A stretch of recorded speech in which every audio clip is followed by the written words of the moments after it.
l'émission Saveurs divines. Cette bonne nouvelle du royaume sera prêchée dans le monde entier pour servir de témoignage à toutes les nations. Alors viendra la fin. Ce pain céleste vous est présenté par Immaculée Niraneza.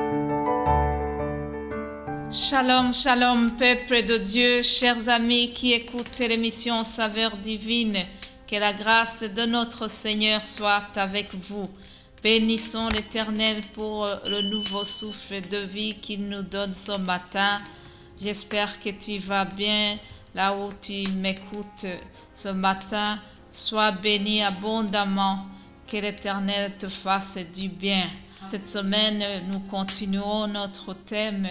Nous sommes en train de parler des épreuves. Les chrétiens rencontrent les épreuves.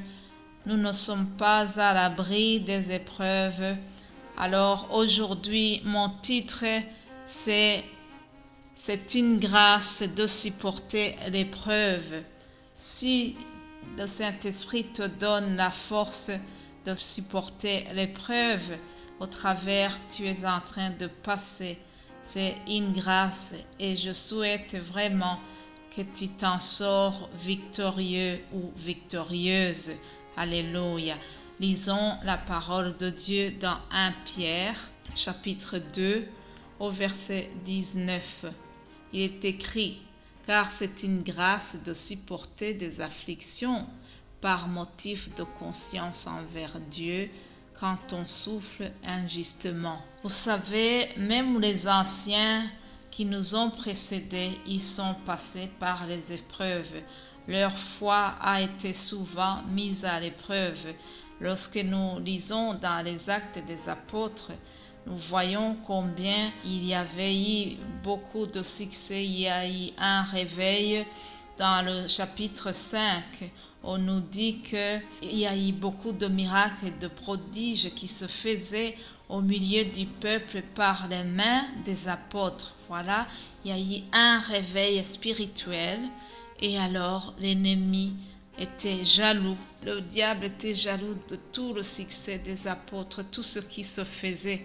Alors on a commencé à les mettre en prison. Actes des Apôtres 5, au verset 28, nous voyons comment les autorités religieuses de l'époque avaient défendu expressément d'enseigner au nom de Jésus. Acte 5, 28, je lis, « Ne vous avons-nous pas défendu expressément d'enseigner en son nom-là? Et voici, vous avez rempli Jérusalem de votre enseignement, et vous voulez faire retomber sur nous le sang de cet homme. » Pierre et les apôtres répondirent, « Il faut obéir à Dieu plutôt qu'aux hommes. » Alléluia. Au milieu de cette épreuve, les apôtres ont été encore une fois vraiment encouragés. Ils étaient plus que jamais déterminés, ils étaient plus que jamais zélés et ils ont voulu continuer à témoigner de Christ. Ils n'avaient plus peur. Ils ont vraiment témoigné en disant « Le Dieu de nos pères a ressuscité Jésus que vous avez tué. » Ils sont en train de reprocher à ces gens qui ont tué Jésus. Ils n'ont plus peur de faire les reproches. Et vous l'avez tué en le pendant au bois. Dieu l'a élevé par sa droite comme prince et sauveur pour donner à Israël la repentance et le pardon des péchés. Nous sommes témoins de ces choses. Ils étaient fiers de témoigner de ce qu'ils ont vu. Ils ont été encore encouragés plus. Au milieu de l'épreuve, ils n'ont pas abandonné. Ils ont tenu le coup. Ils ont eu le courage de témoigner encore de Christ. Alléluia. Autrement dit, lorsque leur foi a été mise à l'épreuve, leur endurance a augmenté. Ils ont augmenté l'endurance dans la foi. Ils ont augmenté l'amour pour Christ et ils ont persévéré au lieu d'abandonner. Que Dieu nous donne aussi la force de persévérer lorsque nous traversons l'épreuve, que ce soit un moment où nous démontrons notre amour, notre zèle, notre attachement pour Dieu. Lorsque j'observe vraiment l'attitude des anciens dans les Actes des Apôtres, ici dans les chapitres 4, 5 et 6, nous voyons comment nos anciens, ceux qui nous ont précédés, ils se sont bien tenus au milieu de l'épreuve. Alors Dieu aussi est venu à leur secours. Le Saint-Esprit est venu les assister. Le Saint-Esprit est venu les fortifier.